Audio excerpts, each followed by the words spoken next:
धरती की हरी भरी गोद में एक नई सुबह एक नन्ही सी पगडंडी ने जन्म लिया।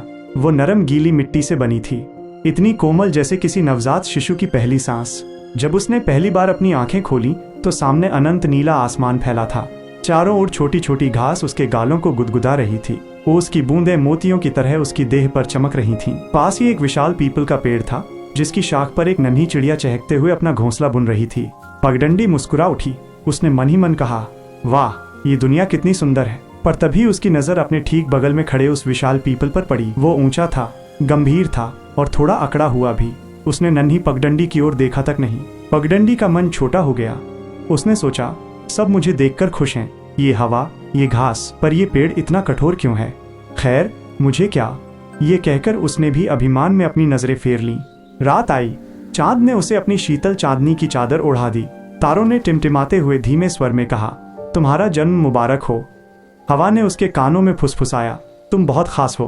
पगडंडी इन्हीं मीठी बातों के साथ गहरी नींद में सो गई। वो इन सब के बीच बहुत खुश थी। उसे लगता था जैसे उसने किसी जन्नत में कदम रख दिया हो। उसे यहाँ का माहौल अपना अपना सा लगने लगा। इसी तरह 2-3 दिन बीत गए। एक दिन सुबह जब ठंडी बयार चली और पीपल के पत्तों में सरसराहट हुई, तब पहली बार उस पेड़ ने एक भारी और गंभीर आवाज में पुकारा, पगडंडी। वो चौंक गई। जी, आप कौन? क्या कर रही हो? सो रही हो? पेड़ ने धीमे से पूछा, क्या तुम मुझसे नाराज हो? पगडंडी ने अपनी सिसकी दबाते हुए कहा, आपने मुझसे बात ही नहीं की। मुझे लगा शायद मैं आपको अच्छी नहीं लगी, या मैं बहुत छोटी हूँ। पीपल का पेड़ हल्का सा हंसा। उसकी टहनियां हिली। जब तुमने पहली बार आंख खोली तो मैं बहुत खुश हुआ, लेकिन मैंने अपनी खुशी जाहिर नहीं की क्योंकि तुम अभी नादान हो।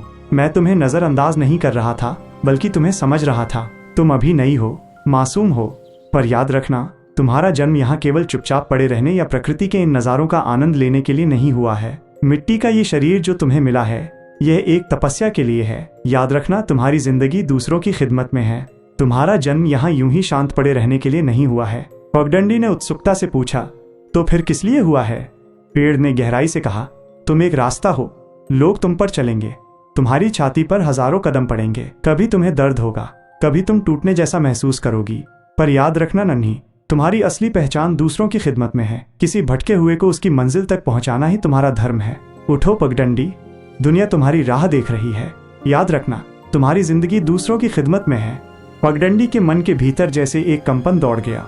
उसे पहली बार अपने अस्तित्व के बारे में पता चला और फिर उसका असली सफर शुरू हुआ। अगली सुबह जैसे ही उसने आंख खोली, वो अपनी जगह छोड़कर खेतों के बाहर निकलने लगी। उसने देखा कि धीरे धीरे किसान अपनी पोटली लिए उस पर चलने लगे।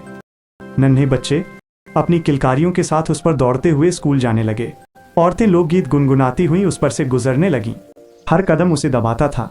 बरसात आती तो वो कीचड़ में लथपथ हो जाती। तपती गर्मी में उसकी मिट्टी चटकने लगती। कभी कभी वो दर्द से कराह उठती, पर हर बार उसे पीपल बाबा के शब्द याद आते, तुम्हारी जिंदगी दूसरों के लिए है। वो सहती रही और सहते सहते वो और भी चौड़ी होती गई। उसके सीने पर बुलडोजर चलते, माथे पर कुदाल से पत्थर तोड़े जाते, लेकिन वो चुप रहती। समय बदला। वो कच्ची पगडंडी अब एक पक्की सड़क बन चुकी थी। अब वो गांव की सीमाओं को लांघकर शहर तक पहुंच गई थी।